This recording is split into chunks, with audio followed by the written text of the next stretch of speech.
और मैं यहाँ TS44 के ही लिए आपको आश्वस्त करने नहीं आया हूँ, अपितु मैं आपको TS45 के लिए भी आश्वस्त करने आया हूँ, क्योंकि मैं आपको TS46 2021 का ऑलरेडी अपने लास्ट वीडियो में आपको एक्सप्लेन कर चुका हूँ। फौज के जो बैच शेड्यूल है जनवरी एंड जुलाई के, वो क्रमशः जाएंगे, उसमें कोई भी चेंजेस नहीं आएगा।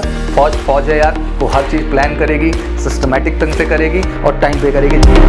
एक तरह से टेक्निकली आप सब कुछ स्टडी कर रहे हैं उसी लेवल का, बस खुद के अंदर के भरोसे को कायम रखना है कि हाँ मैं उस एग्ज़ाम में भी बैठ सकता हूँ और वहाँ भी अच्छी रैंक होल्ड कर सकता हूँ और फाइनली आर्मी में जाने का अपना सपना पूरा कर सकता हूँ।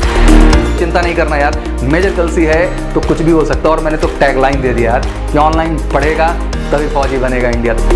तो ये टाइम है तैयार होने का, ये टाइम है फोकस करने का, क्योंकि सफलता केवल फॉर्म भरने से नहीं मिलती है, सफलता एक अच्छी तैयारी, अच्छे एफर्ट और अच्छे प्रयास से मिलती है। Major Kalshi classes online courses for all defence exams, recorded lecture, e notes, daily live classes, online test. अब ऑनलाइन पढ़ेगा तभी तो फौजी बनेगा India. Download the MKZ learning app and fulfil your dreams. तो बहुत बहुत स्वागत है एक बार फिर से आप सबका। और फाइनली बड़ी शिद्दत से और ऑब्वियसली बड़े जुनून के साथ आप इंतजार कर रहे थे कि फाइनली सर TS44 का फॉर्म कब आएगा। तो ऑब्वियसली आज मैं यहाँ पर हूँ Indian army 10+2 technical entry scheme 44 की बात करने के लिए। आज मैं टेक्निकल एंट्री स्कीम 44 एंट्री की बात करने वाला हूँ। I am really very happy because आपको पता होगा कि जब लास्ट वीडियो मैंने TS एंट्री को लेके लिया, जिसके अंतर्गत मैंने समझाने की कोशिश किया कि 2021 में आने वाले TS46 में क्या क्या चेंजेस आएंगे, तो मैंने बड़ा ही स्ट्रेट लाइन में आपको बताया कि आगे भी चल करके आपके जो है जेईई मेंस के एग्जाम में बैठना अनिवार्य होगा। जिस तरीके से 10+2 नेवी बीटेक एंट्री के लिए आप करते हैं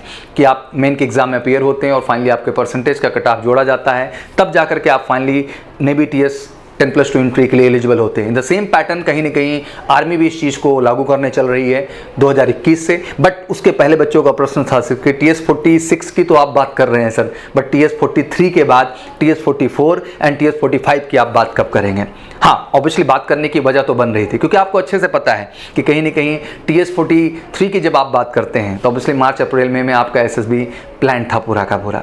ऑब्वियसली उसके SSB प्रोसीजर के साथ ही आपको डेट अच्छे से पता है कि 15 मई से लेके 15 जून तक का जो डेट होता है वो डेट बिल्कुल डिसाइडेड था TS44 के लिए। और पहले इसी क्रम में बढ़ते हुए आपको पता है कि 15 अक्टूबर से लेके 15 नवंबर तक आपका TS45 भी शेड्यूल्ड होता था। तो आप समझ सकते हैं कि मुझे कुछ कहने की आवश्यकता नहीं, it's very clear in your mind की चीज़ें बदली, क्योंकि आप समझ सकते हैं कि मार्च से ही जब कोरोना अटैक शुरू हुआ इस देश में, तो मार्च से लेकर के कहीं ना कहीं जून तक और जुलाई तक एक ऐसा क्राइसिस रहा जो कि बहुत सारी चीज़ों को रोक के रख दिया, जिसमें सबसे बड़ा कारण था आपके सामने बोर्ड का रिजल्ट। बहुत सारे बच्चे मेरे से प्रश्न कर रहे थे तो मैंने उनको भी आश्वस्त किया था कि स्टेट बोर्ड वाले तो बिल्कुल कन्फ्यूज ही ना हो, क्योंकि उन्होंने टाइमली अपना एग्जाम डन कर लिया है। बट वहीं जब पहले हम बात करते हैं बैठ करके CBSE और ISC बोर्ड के बच्चों का, तो उनका भी क्लैरिटी बहुत अच्छे से आ रहा था कि आखिर सर हमारा क्या होगा, क्योंकि हमारे तो पेपर नहीं डन हुए एक दो। तो मैंने उनको कह दिया था आप चिंता ना करें, आपके पेपर नहीं भी हुए हैं तब भी आपका रिजल्ट अनाउंस होगा। और फाइनली इस प्रक्रिया को देखते हुए सबसे पहले स्टेट बोर्ड ने अपने रिजल्ट को अनाउंस किया, पहले भी CBSE और ISC ने भी अपने रिजल्ट को जुलाई में अनाउंस कर दिया। जुलाई में जैसे ही रिजल्ट अनाउंस हुआ, बच्चों का प्रश्न तेजी से शुरू हुआ कि सर अब आपको क्या लगता है कि आखिर TS44 एंड TS45 को लेके क्या सोचते हैं। तो आज यार पूरा सेशन यही है कि TS44 का फाइनली आपका फॉर्म आ गया है। मैं उसकी डिटेलिंग तो आपको बताऊंगा ही साथ ही साथ, और ये बताने की कोशिश कर रहा हूं कि अगर आप इस पूरे कॉन्सेप्ट को ध्यान से देखें तो हर चीज़ बहुत ही क्लैरिटी के साथ आपको समझ में आ रही है। जितने भी वादे हमने किए, जितने भी कमिटमेंट हमने की, जितनी भी इंफॉर्मेशन हमने आपको इस प्लेटफॉर्म पे आके दी, सब कुछ 100% सही रहा। सबसे पहली चिंता हमारी TS43 का SSB 6 जुलाई से TS43 के SSB स्टार्ट हुई। बच्चे क्रमशः SSB में जाना शुरू किए और अपनी सफलता को सुनिश्चित करने लगे। जैसे इस प्रोसीजर का स्टार्ट हुआ, हमारे जहन में आया कि अब TS44 का नंबर है, और वाकई में TS44 का फॉर्म आज आ गया। और मैं यहाँ TS44 के ही लिए आपको आश्वस्त करने नहीं आया हूँ, अपितु मैं आपको TS45 के लिए भी आश्वस्त करने आया हूँ, क्योंकि मैं आपको TS46 2021 का ऑलरेडी अपने लास्ट वीडियो में आपको एक्सप्लेन कर चुका हूँ। तो मैं यही कहना चाहूँगा कि आज TS44 और TS45 दोनों की मैं बात करूँगा और आपको क्लियर कर दूंगा इन दोनों में आप अपीयर हो सकते हैं अगर आपका 10+2 लेवल पे 70% है। आइए थोड़ी सी टेक्निकल बातों को भी समझने की कोशिश करते हैं। ऑब्वियसली साइकिल लगातार चलेगा, आप बिल्कुल कंफ्यूज ना हो। फौज के जो बैच शेड्यूल है जनवरी एंड जुलाई के, वो क्रमशः जाएंगे, उसमें कोई भी चेंजेस नहीं आएगा। फौज है यार, वो हर चीज़ प्लान करेगी, सिस्टमैटिक ढंग से करेगी और टाइम पे करेगी जैसा आप चाहते हैं। 12th का रिजल्ट जैसे कि आप जानते हैं जुलाई में घोषित हो गया पूरा का पूरा। जो इसमें क्राइटेरिया बनाया गया है TS45 का जो सपोज डेट है, क्योंकि TS44 का आपको क्लियर हो चुका है, तो जो क्राइटेरिया सपोज रहता है वो 50 अक्टूबर से 15 नवंबर है, बट हम लोग इस बार एक्सपेक्ट कर रहे हैं कि सेकंड वीक ऑफ नवंबर में आपका डेट अनाउंसमेंट हो जाएगा। दैट मीन लास्ट नवंबर या फर्स्ट वीक ऑफ दिसंबर तक आप इस फॉर्म को अप्लाई कर लेंगे और इसकी भी SSB के लिए आप अपीयर होना स्टार्ट हो जाएंगे। तो दैट मीन थोड़ा बहुत चेंजेस डिले जो आ रहा है वो थोड़ा ही डिले आएगा TS45 में, बल्कि TS44 की डेट्स की बात करें तो बिल्कुल आपका क्लियर हो चुका है कि इसकी डेट्स आपकी आ चुकी हैं। जब इसकी डेट्स की हम बात करना शुरू करते हैं तो फॉर्म बिल्कुल 10 अगस्त से लेकर 9 सितंबर तक, मतलब 10 अगस्त से लेकर के आज से ही आप अपना फॉर्म अप्लाई करिए, 9 सितंबर तक आपके पास अपॉर्चुनिटी है, बट उस डेट का कोई मतलब नहीं है। फटाफट उठिए और तेजी के साथ इस फॉर्म को अप्लाई कर दीजिए आप। पहले मैं आपको बताना चाहता हूँ कि बच्चों से एक प्रश्न चल रहा था कि सर JEE मेंस को लेकर क्या प्रेशर होगा, क्या सिचुएशन बनेगी, तो बहुत कंफ्यूज ना हो यार। मेजर कलसी अब एक ऐसी प्रिपरेशन को होल्ड कर रहा है जहां हम कहते हैं कि हम JEE मेन स्टैंडर्ड पे आपको प्रिपेयर करते हैं, क्योंकि मैथ आपको पढ़ना ही है, फिजिक्स आपको पढ़ना ही है, GS इंग्लिश आप पढ़ ही रहे हैं। तो ओवरऑल अगर आप देखें तो एक तरह से टेक्निकली आप सब कुछ स्टडी कर रहे हैं उसी लेवल का, बस खुद के अंदर के भरोसे को कायम रखना है कि हाँ मैं उस एग्जाम में भी बैठ सकता हूँ और वहाँ भी अच्छी रैंक होल्ड कर सकता हूँ और फाइनली आर्मी में जाने का अपना सपना पूरा कर सकता हूँ। एज को लेके बच्चों में समझा दूँ 16.5 to 19.5, 16.5 से 19.5 जैसा कि आपको पता है। बॉर्न बिटवीन 2 जुलाई 2001 से 1 जुलाई 2004, ध्यान दीजिएगा फिर से 2 जुलाई 2001 से 1 जुलाई 2004 इन पर्टिकुलर डेट पे जन्म हुआ है या इनके इन बिटवीन आपका जन्म हुआ है, आप इस फॉर्म को अप्लाई करने के लिए एलिजिबल हैं। जेंडर के तौर पे ऑब्वियसली आपका मेल होना अनिवार्य है, फीमेल कैंडिडेट के लिए अपॉर्चुनिटी नहीं है। एजुकेशन क्वालिफिकेशन में 10+2 आपका होना चाहिए। ऑब्वियसली इसमें 70% मार्क्स आपके मैथ फिजिक्स एंड केमिस्ट्री में एग्रीगेट होने चाहिए। थोड़ा यहाँ भी बच्चों को सस्पेंस हो जाता है, एग्रीगेट मार्क्स रिक्वायर्ड होते हैं। एग्रीगेट से मतलब ये होता है बेटा मैथ फिजिक्स केमिस्ट्री अलग अलग भी मार्क्स आए, किसी में 70 हो, किसी में 80 हो, किसी में 60 हो, तो फर्क नहीं पड़ता, बस टोटल जोड़ करके आपका 70 आना चाहिए, तब आप इस फॉर्म को भरने के लिए एलिजिबल हैं। हाइट को लेकर बड़ी कंफ्यूजन रहती है, तो 157 सेंटीमीटर बहुत ही जेन्युइन हाइट है जिसके लिए आप एलिजिबल हैं। तो इस चीज़ को लेकर बहुत कंफ्यूज ना हो, हाइट बहुत जेन्युइन है और आप सबके सब एलिजिबल हैं। विजन विदाउट ग्लासेस, ऑब्वियसली जो एक्सपेक्टेशन होती है वो यही होती है कि भाई आपका 6/6 का क्राइटेरिया होना चाहिए, तो अब विद ग्लासेस भी 6/6 आप मेंटेन कर सकते हैं। ये कोई बहुत बड़ी चीज़ नहीं है कि आपको स्पैक्स लग गया तो आप कंफ्यूज हो रहे हैं, नहीं, आप स्पैक्स लगा के भी जा सकते हैं, क्योंकि टेक्निकल ब्रांच है, आप फ्लाइंग कोर में नहीं जा रहे हैं, टेक्निकल ब्रांचेज में आप चश्मा लगा के काम कर सकते हैं।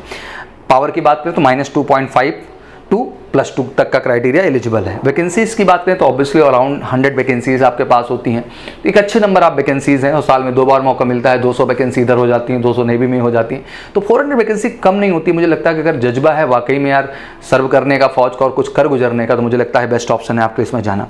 टाइप ऑफ कमीशन बच्चे अक्सर पूछते हैं, तो ऑब्वियसली आपकी पूरी ट्रेनिंग जो होगी, सारा कोर्स कंप्लीट करने के बाद आप परमानेंट कमीशन कैटेगरी में जाएंगे। It's not a short service commission category, it's a permanent commission category. SSB जो हमारा अनुमान है वो ऑब्वियसली आपका अक्टूबर मंथ से स्टार्ट हो जाएगी। हम लोग का पूरा प्रोजेक्ट है 1st या 2nd वीक अक्टूबर से आपके SSB स्टार्ट हो जाएगी, तो बिल्कुल वेट नहीं करना यार, this is the time to give the best. Obviously मैं जान रहा हूँ लगातार आपके एग्जाम लगे हैं, 6 सितंबर को आप NDA एग्जाम देने जा रहे हैं, पहले आप आर्मी TS के SSB फेस करेंगे, पहले आप आर्मी TS 44 के बाद आपने आर्मी TS 45 की भी SSB फेस करना है। तो आई थिंक इट्स बड़ी golden time for all of you. लगातार आपका दिसंबर, अक्टूबर, नवंबर, दिसंबर महीना बिल्कुल गोल्डन है। मुझे लगता है कि जो महामारी रूपक बीमारी रही है वो समय आ चुका है उस चीज़ को ख़त्म करने का, उस चीज़ से निकलने का, कुछ बेहतर करने का, खुद के लिए, खुद के परिवार के लिए और इस समाज के लिए और फाइनली इस देश के लिए। तो जस्ट गो अहेड यार, लग जाओ SSB प्रिपरेशन के लिए, लग जाओ रिटर्न प्रिपरेशन के लिए। मैं गर्व से कहता हूँ कि MKC platform one of the best platform है आपके लिए पूरे इंडिया में, जो आपको देता है MKC लर्निंग ऐप, जो कि गूगल प्ले स्टोर पर जाकर आप डाउनलोड कर सकते हैं या मेजर कलसी की वेबसाइट से भी जाकर आप डाउनलोड कर सकते हैं,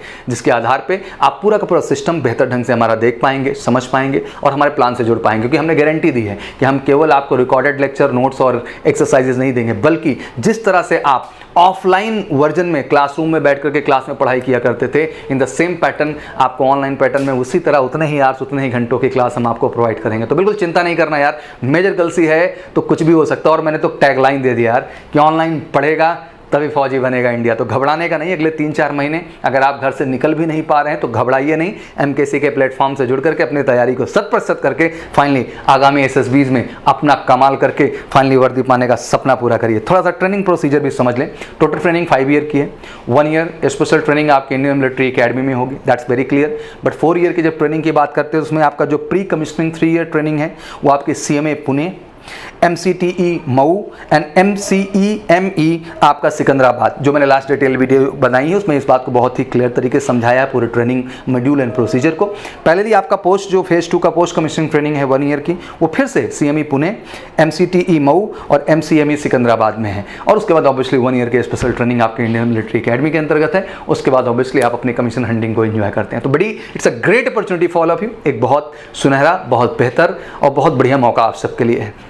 और हम कॉन्फिडेंट थे। आपके लगातार प्रश्न आ रहे थे मेरे सामने कि आखिर सौरभ सर क्या होगा, आखिर सर फॉर्म कब आएगा। तो मैंने कहा था चिंता करने का जरूरत नहीं है, फॉर्म सारे आएंगे, बस आपको तैयार रहना है यार। तो ये टाइम है तैयार होने का, ये टाइम है फोकस करने का, क्योंकि सफलता केवल फॉर्म भरने से नहीं मिलती है। सफलता एक अच्छी तैयारी, अच्छे एफर्ट और अच्छे प्रयास से मिलती है। और मुझे पता है कि आप MKC के प्लेटफॉर्म से जुड़ करके SSB के लिए खुद को इतना अप टू द मार्क तैयार करेंगे, जहां आप एक्सपर्ट ऑफिसर्स के गाइडेंस में group captain Pandey sir, colonel Malhotra sir, captain SK Singh sir, wing commander KP Thakur sir, पूरी एक्सपर्ट टीम है जो आपको रियल फीलिंग के साथ हर object screening, psychology, GTO interview को आपको कवर करेगी। और 1-to-1 इंटरेक्शन के आधार पे आपको इतना बेहतर हम बनाएंगे घर बैठे कि आगामी SSB में आप कमाल कर जाएंगे। तो मेरी तरफ से बहुत बहुत दुआएं आपको, बहुत सारा आशीर्वाद। God bless you, good luck, जय हिंद, जय Bharat. Major Kalshi classes, online courses for all defense exams, recorded lecture, e-notes, daily live classes, online test। अब ऑनलाइन पढ़ेगा तभी तो फौजी बनेगा India. Download the MKC Learning app and fulfill your dreams।